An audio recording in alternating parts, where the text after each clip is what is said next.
Hace un año la dana del 29 de octubre asoló la provincia de Valencia, dejando 237 fallecidos en toda España y una devastación sin precedentes. En Euronews hemos hablado con expertos para que nos expliquen si estamos preparados para otra catástrofe de estas dimensiones. Saludos, bienvenidos a Euronews Hoy. Los expertos reconocen avances en los protocolos y la educación, pero alertan que las defensas estructurales siguen en su mayoría pendientes. El catedrático Félix Francés y el ingeniero Víctor Yepes Piqueras advierten que el riesgo cero no existe y que una nueva dana similar podría volver a ocurrir en el arco mediterráneo. Con motivo de este primer aniversario de las inundaciones, les ofrecemos contenidos especiales en nuestra web. Por otro lado, un agente federal de Estados Unidos trató de sobornar al piloto de Nicolás Maduro para que desviara su avión, como parte de una operación encubierta para capturar al presidente venezolano. Todo ello formó parte de una operación encubierta de 16 meses que finalmente no logró derrocar al líder chavista. Mientras seguimos muy de cerca la evolución del huracán Melissa, que amenaza a Cuba y ha dejado unas 700.000 personas evacuadas. Por cierto, el primer ministro israelí, Benjamin Netanyahu, ordenó este martes al ejército que llevara a cabo de inmediato ataques contundentes en Gaza, una nueva prueba para el alto el fuego mediado por Estados Unidos. Comenzamos con el informativo de este miércoles. El huracán Melissa se dirige hacia la segunda ciudad más grande de Cuba con la fuerza de una tormenta de categoría 4, pocas horas después de tocar tierra en la vecina Jamaica. Con vientos sostenidos de hasta 295 kilómetros por hora, Melissa se ha convertido en el ciclón más potente de la historia en azotar la nación insular caribeña. Mientras tanto, el huracán continúa su avance. Las autoridades jamaicanas advirtieron que en las próximas horas podrían actualizarse las cifras de víctimas, heridos y daños materiales.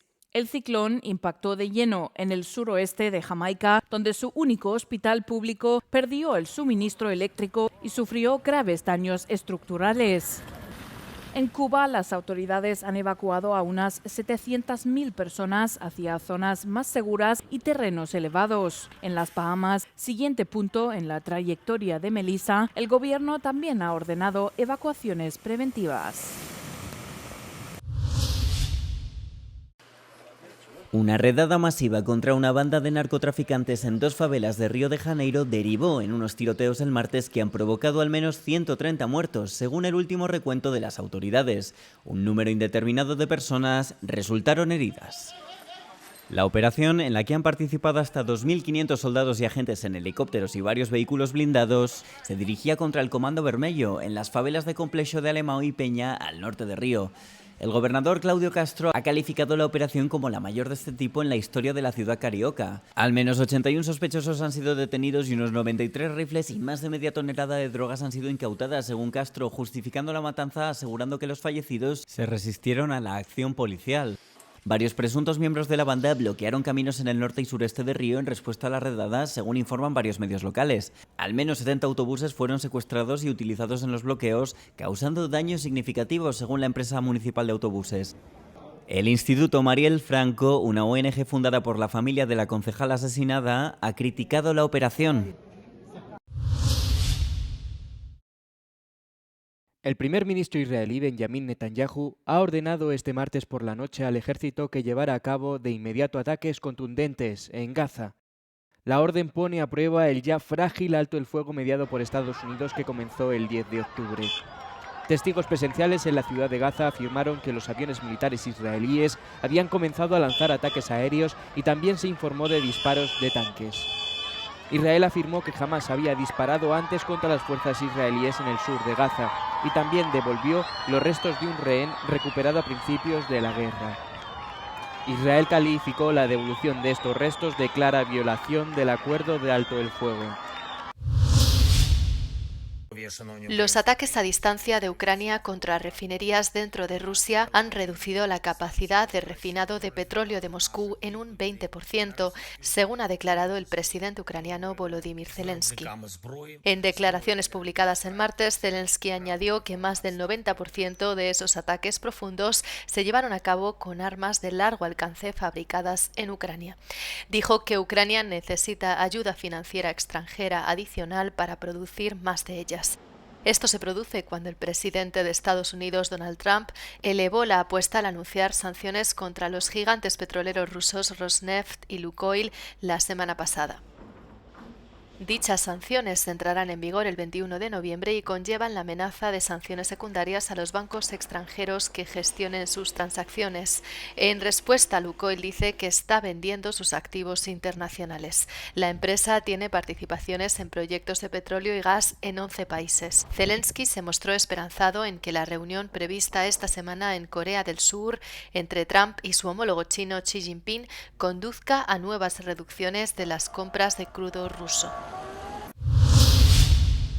El presidente de Estados Unidos, Donald Trump, ha dado el pistoletazo de salida a la última etapa de su primera gira asiática desde su regreso a la Casa Blanca con su llegada a la ciudad de Gyeongju. A su llegada fue conducido al lugar donde se celebraba el Foro de Cooperación Económica Asia-Pacífico y fue recibido por el presidente Lee Jae-myung. En su discurso, Trump recordó al foro los logros de su gira hasta el momento, entre los que destacan la mediación en un acuerdo de alto el fuego entre Tailandia y Camboya y un lucrativo acuerdo comercial con Japón. Las tensiones entre Seúl y Washington han aumentado desde verano, sobre todo a raíz de una redada en una planta de Hyundai en Georgia en septiembre contra varios de sus trabajadores surcoreanos. La ciudad de Corea del Sur, Busan, acogerá las esperadas conversaciones comerciales entre Trump y el presidente chino Xi Jinping, cuyos desacuerdos han agitado los mercados mundiales. Trump, a bordo del Air Force One, subrayó, sin embargo, que era optimista de que esta reunión pudiera arrojar resultados positivos. Vamos a tener una reunión con el presidente Xi Jinping mañana por la mañana y se van a resolver muchos problemas. Creo que vamos a tener un resultado muy bueno para nuestro país y para el mundo en general. Por su parte, el gobierno chino se mostró igualmente optimista. Estamos dispuestos a trabajar junto con Estados Unidos para garantizar que la reunión arroje resultados positivos e inyecte un nuevo impulso al desarrollo estable de las relaciones entre ambos países. Trump, cuya gira concluirá el jueves, expresó su esperanza de abandonar el continente, habiendo conseguido acuerdos comerciales tanto con Corea del Sur como con China. Washington y Pekín se han enzarzado en una dura guerra comercial después de que Trump amenazara con imponer aranceles superiores al 200%, por lo que denominó una balanza comercial injusta con China. El ministro de Asuntos Exteriores de Lituania, Kęstutis Budrys, ha pedido a la Unión Europea que profundice sus sanciones contra la Bielorrusia en respuesta a las recientes incursiones de globos que su gobierno ha calificado de ataques híbridos. Budrys habló con Euronews horas después de que el país báltico cerrara su frontera y ordenara a su ejército derribar globos de contrabando de cigarrillos procedentes de la vecina Bielorrusia. Si no podemos disuadir mediante el cierre, tenemos que disuadir mediante el castigo, porque no podemos cerrar nuestro espacio aéreo o impedir su entrada en él. Y estas acciones de castigo son las sanciones, y el mensaje debe ser muy preciso y contundente. No está permitido y sufriréis las consecuencias, porque estáis causando daños en nuestro territorio. Bielorrusia ya se enfrenta a sanciones de la Unión Europea en respuesta a su deriva autocrática y su complicidad en la guerra de Rusia en Ucrania, pero el ministro de Asuntos Exteriores pidió más restricciones para los sectores aéreo y bancario del país. Las incursiones en globos son las últimas de una serie de provocaciones que Occidente atribuye al Kremlin y sus apoderados. También se han avistado drones y aviones militares en el flanco oriental y más al interior, en Dinamarca, Bélgica y Alemania. El ministro Budrys respaldó las iniciativas europeas de invertir más en la vigilancia y protección de sus fronteras frente a tales incursiones y advirtió a los países de Europa Occidental contra la complacencia. Si alguien tiene dudas sobre por qué invertir en esto, entonces esa persona o ese país sufrirá las consecuencias en su territorio, porque se adentrarán en Europa. Todas estas provocaciones, como ya hemos visto con aeropuertos cerrados en Dinamarca y Países Bajos, a causa de los drones, si no podemos pararlo en primera línea, se trasladará al interior. Debemos alzar aquí una resistencia que luego se puede replicar en otros lugares.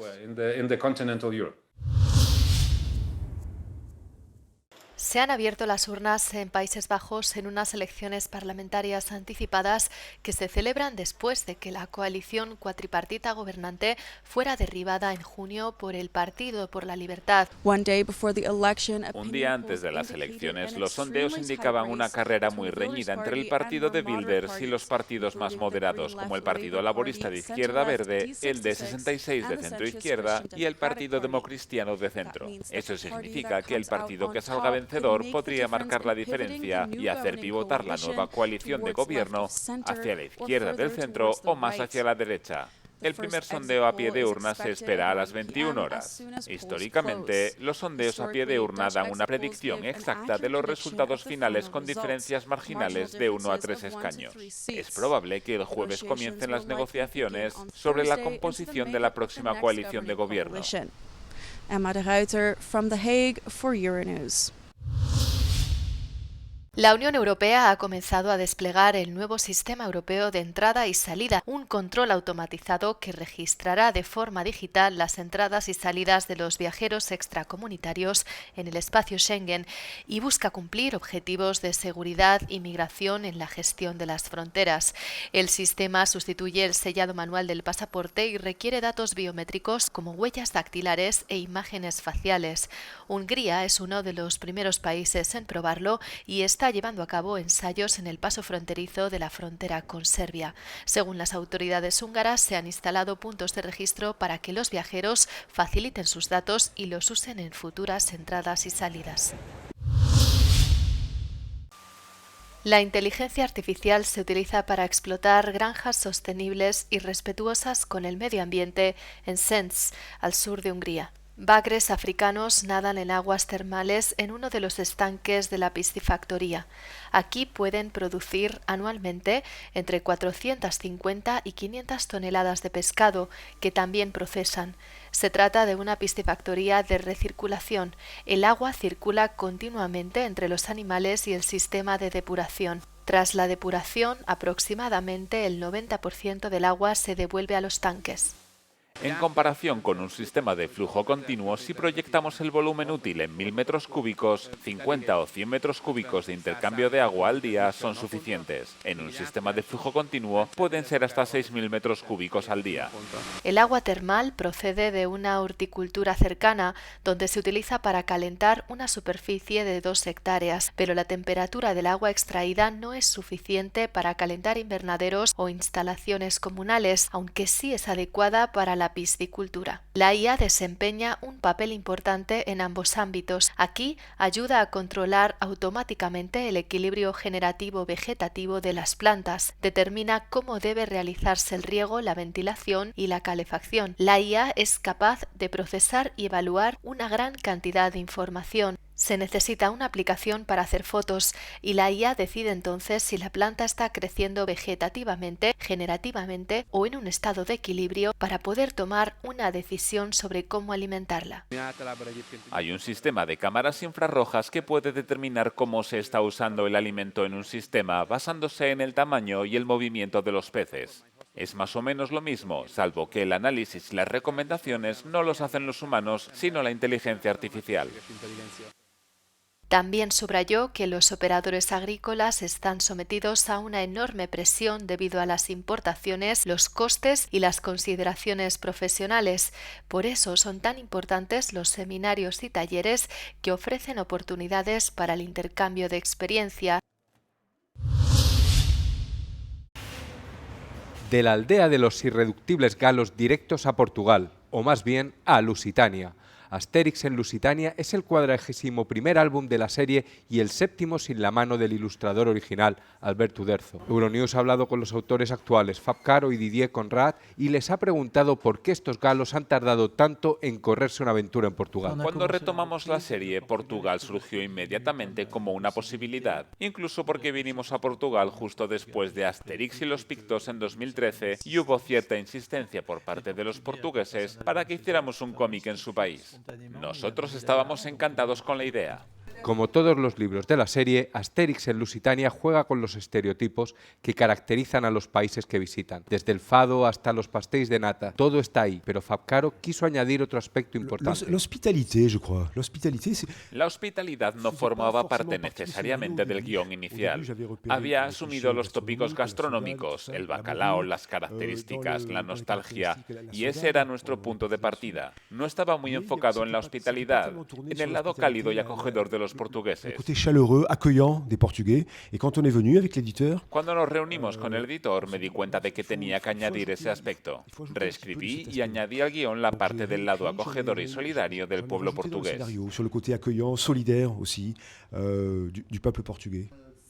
Los editores lo confirman. En los 4 primeros días se batieron todos los récords de venta. La presentación en un cine de Lisboa estaba abarrotada. Al fin y al cabo, a los lusos les encantan Astérix y Obélix. Lo empezamos a leer y al principio pensamos, no somos así en absoluto.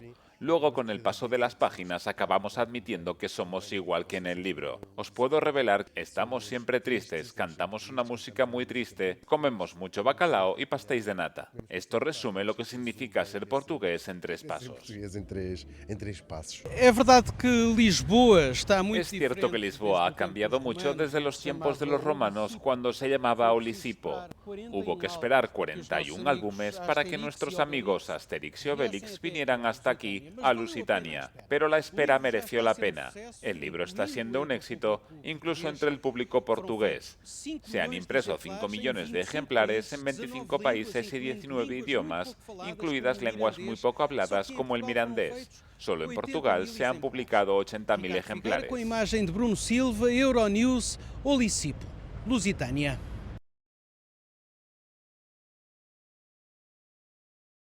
¿Quiénes son los viajeros que más gastan en la Unión Europea?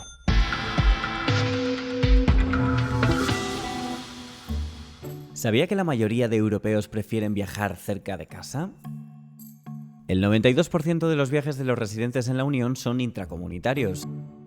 El 71% son nacionales y el 21% restante hacia países extracomunitarios. Un análisis de Euronews mediante datos de Eurostat revela que los viajeros de Luxemburgo encabezan la lista de los que más gastan fuera, con una media de 1.758 euros en viajes de al menos 4 noches. Les siguen de cerca los suecos, los austríacos, los finlandeses y los franceses. En el otro extremo de la escala se encuentran los lituanos, los húngaros y los eslovenos, que son los que menos gastan. En comida y en bebida, los chipriotas se llevan la palma, con una media de 320 euros gastados en cafés y restaurantes, seguidos por los estonios, los finlandeses y los griegos. Junto con los lituanos, los eslovenos y los húngaros, los franceses son los que menos derrochan en gastronomía local cuando viajan fuera. Curiosamente, los franceses son también los que menos viajan al extranjero dentro de la Unión Europea. Solo el 9% de sus viajes intracomunitarios tienen lugar fuera de su país, al igual que los rumanos. ¿Y quiénes son los más patriotas? Pues los españoles, con solo el 8% de sus viajes intracomunitarios al extranjero.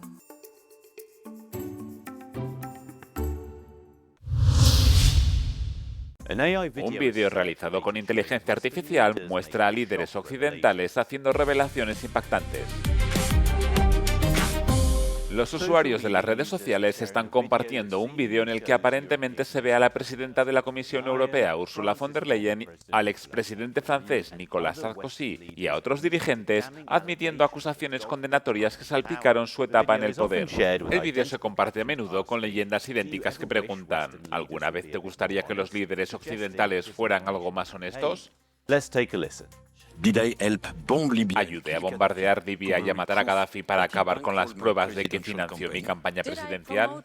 Promoví las vacunas del COVID porque establecí una inyección de 35 billones de euros en efectivo a través de un acuerdo secreto con Pfizer. Aunque las voces suenan bastante precisas, en realidad el vídeo ha sido generado por inteligencia artificial. Fue producido por la cadena de noticias Russia Today, controlada por el Estado, como muestran el logotipo del medio en la esquina superior derecha del vídeo y el cierre que celebra su 20º aniversario. RT incluye un descargo de responsabilidad al final del vídeo en el que explica que se trata de contenido paródico generado por inteligencia artificial. No obstante, Russia Today fue vetada en la Unión Europea, el Reino Unido y otros países después de que Moscú lanzara su invasión a gran escala de Ucrania en febrero de 2022. Los temas que los líderes generados por inteligencia artificial tratan en el vídeo son cuestiones controvertidas de su tiempo en el cargo. Por ejemplo, la imagen de Sarkozy saca a coalición la afirmación infundada de que ayudó a bombardear Libia y a matar a Gaddafi, para acabar con las pruebas de que financió su campaña electoral. El expresidente francés fue encarcelado la semana pasada por conspiración criminal relacionada con un plan para obtener financiación libia durante su campaña de 2007. Está recurriendo su condena.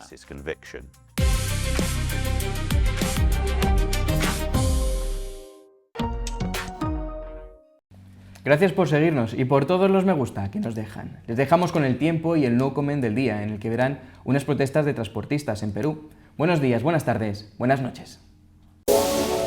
Euronews, el tiempo.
¡Su madre!